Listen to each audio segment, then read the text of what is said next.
Controversy swirling over the president's trip to Oregon coming up on Friday in the wake of the school shooting in Roseburg last week. The community, of course, just days from all of this, is still mourning the lives of the 9 people who you see on your screen who were brutally murdered in that attack at the college. Now, critics say that the president is using the tragedy to push his gun control agenda. The father of one of the survivors speaking to Megyn Kelly last night.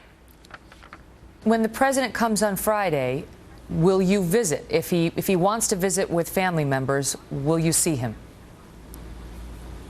I've spoken to my family, and for myself and for my daughter and son, on principle, I find that I am, in disagreement with his policies on gun control, and therefore we will not be attending the visit.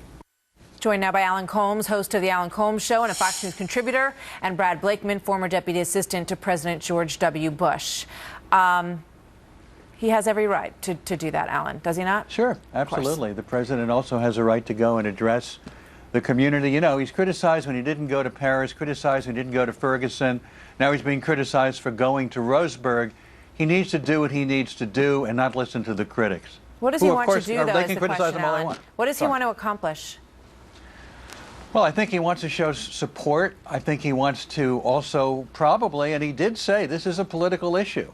And I know that that's quite controversial, but also there's politicization on the other side as well for those who say, hey, we need more guns. We just had more guns there. It would have been a better outcome. Both sides are politicizing it because that's what it is. But I think he needs to go. All right, here's a piece of what the president said after this shooting. We spend over $1 trillion and pass countless laws and devote entire agencies to preventing terrorist attacks on our soil, and rightfully so.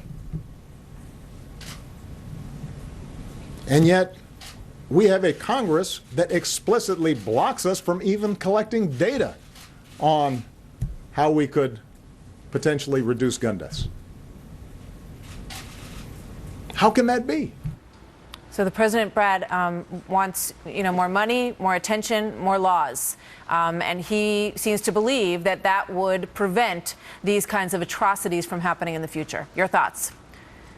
Look, the president believes all these things, yet he hasn't done one thing to implement any of the changes he requests. The president comes to the crisis late, as he does everything. Presidents are supposed to prevent bad things from happening, not merely respond when they do. The only thing the president has done with regard to gun control is to lower the flag at the White House and visit and mourn with the people after these incidents occur. The president has not advanced legislation himself. He blames Congress.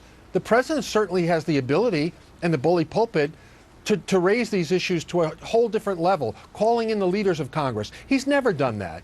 So that's why I think these families are so outraged by the president's response, is because the president said himself he will politicize these events, and that's exactly what the families do not want to happen. It's very interesting. Does he lose steam on stuff, Alan?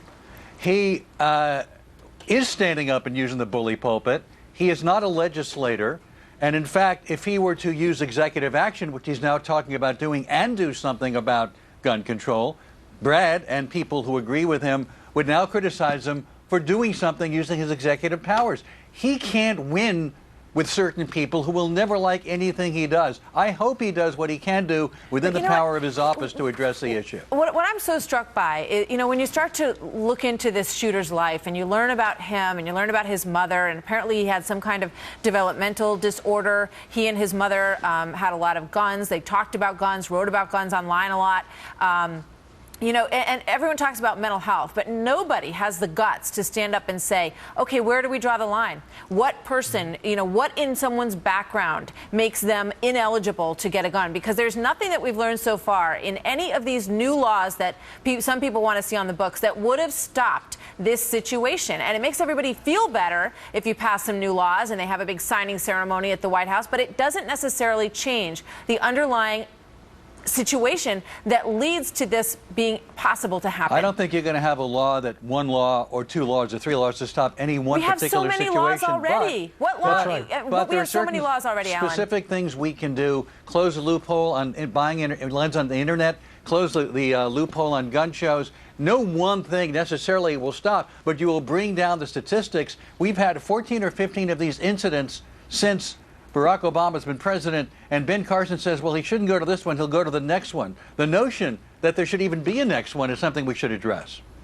Look, the violence pales in comparison, this incident, unfortunately, to the violence that occurs every day on the city streets. It's cumulative. It may not be one incident that kills 30 people, but take the week that kills 30 people.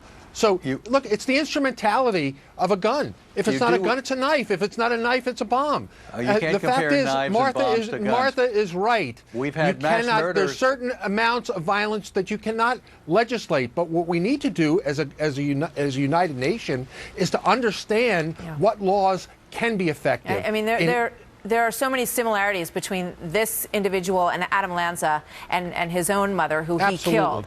And, you know, we talk about this. We talk about how you sort of, you know, bring light into these dark situations to prevent these people from going this route. We have nowhere to put these people if they need to be institutionalized in some, and nobody wants to talk about that. But that's a reality in this country today. And, you know, so it would be nice to see some focus on some of the things that might actually make a difference in some of these stories. I'm glad we are talking about it. Gentlemen, I am too. Thank you very much. Thank you. Alan, Brad, good to have you both here today.